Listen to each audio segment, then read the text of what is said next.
Hello everyone, I'm Mr. McBrien. This is SCH4U, Electrolysis.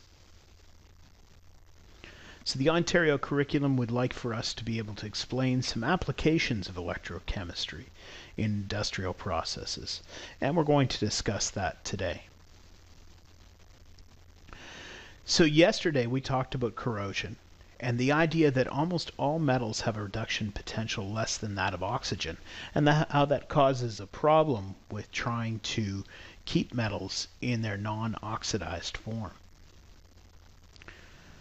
The simple fact of the matter is that in the presence of atmospheric oxygen, they react to form salts. And really only gold can exist in an unoxidized state. So that raises a question then.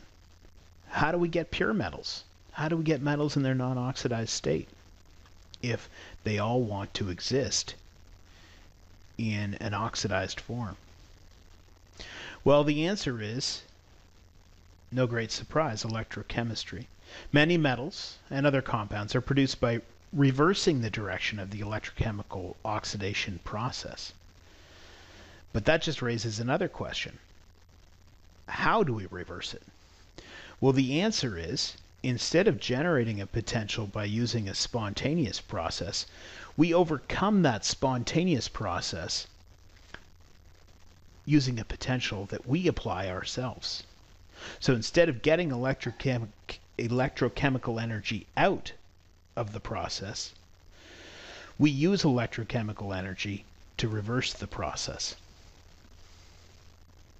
Now, this process of forcing a non-spontaneous reaction to proceed, this is called electrolysis, and that is the subject of our discussion today.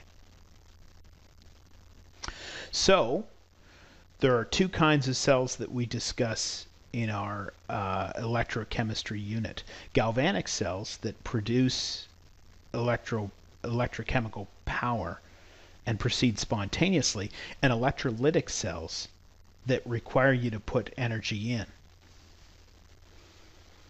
Okay, so some of the applications of electrolysis. One of the most interesting ones, perhaps, is in the International Space Station. So having people up in that station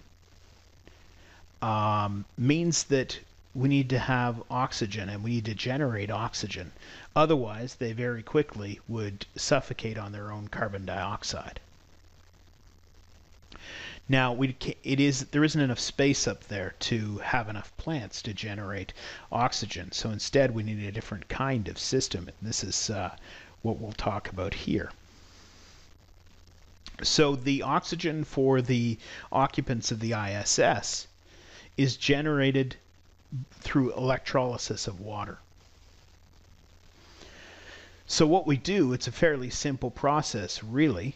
We apply an electrochemical potential to water, and on one side, we generate hydrogen in a process much like our standard hydrogen electrode, when you think about it.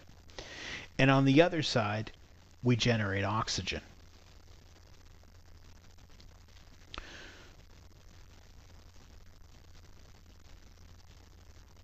So for the ISS then, electricity is in fact easy to come by because they have solar panels and, of course, none of those pesky clouds getting in the way of the sun. The water, on the other hand, has to be carried up from Earth, and that is a bit of a problem. Interestingly enough, of course, the hydrogen, they can't have that kicking around in the inside the station because it's flammable, so they have to vent that out into space. So this is a cartoon of the configuration of the system. So the oxygen is vented into the breathable atmosphere in the ISS, generated by the oxidation process. The hydrogen that's reduced from H positive to H2 is vented into space. So that is a bit of a problem in the sense of it's expensive to get that hydrogen all the way up from Earth. and to just vent it into space is a bit of a waste, but this is the most efficient process we've been able to conceive so far, at least until we get a whole lot of trees up there. Okay, so what are some other applications?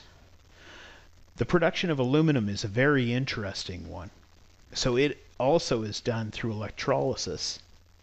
So what we do is we dissolve aluminum oxide in molten cryolite, and from there are graphite anodes, as well as the cathode is actually provided by the container carbon lined iron. So at the cathode, the aluminum is reduced to aluminum 0 from aluminum 3 plus. At the anode, oxygen is produced. And the molten aluminum sinks down to the bottom and flows out. The cryolite, really the purpose of that is just to drop the melting temperature of aluminum trioxide down to 1,000 degrees C. Otherwise, it needs to be a lot hotter. Now, aluminum is interesting from the point of view of, number one, it's a very useful material, but it's interesting from the point of view of purification of aluminum requires a huge amount of electricity. And 46% of aluminum is produced in China, where much of the electricity there is generated using coal. And so the net cost to the environment is extremely, extremely high. Now, even if you locate the production close to environmentally friendly electricity, that isn't going to change the fact that there's a lot of polyaromatic hydrocarbons and other emissions that harm the environment. Also, that electricity could, of course, be used for something else.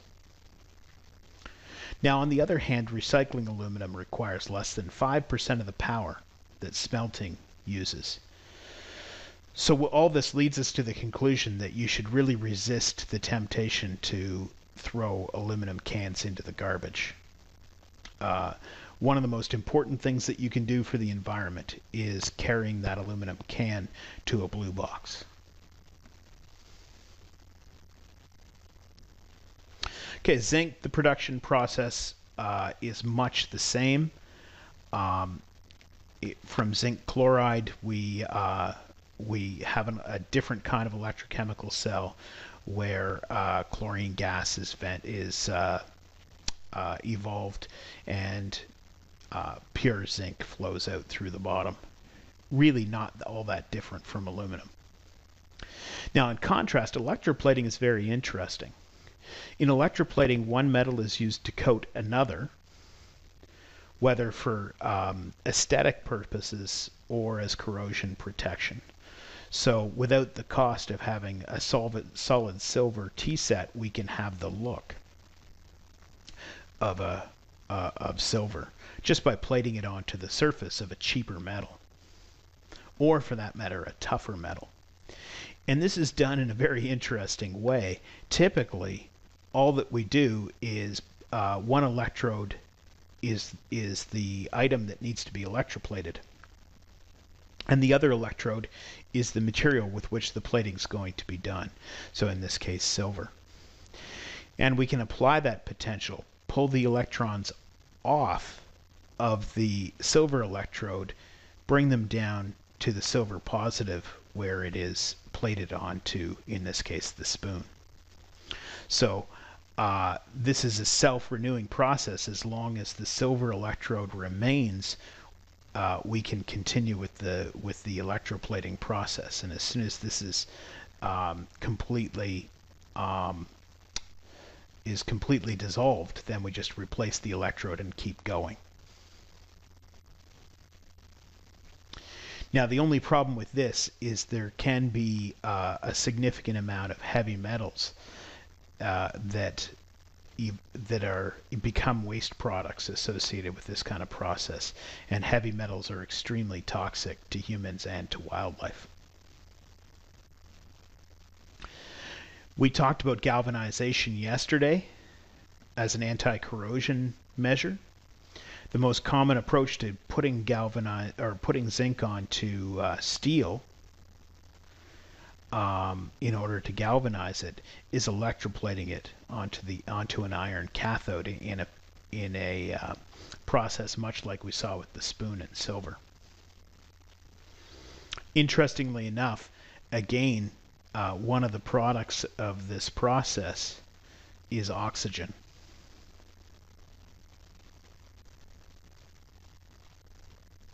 Okay, so there's a few examples of electrolysis. When we talk about electrolysis, we're talking about reversing a spontaneous electrochemical process by using electrical energy. There are a lot of interesting applications of electrolysis.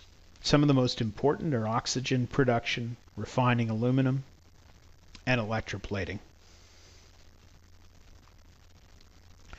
Now, one of the things that we have to be aware of is these electrolysis processes. While they're incredibly important to various manufacturing and other production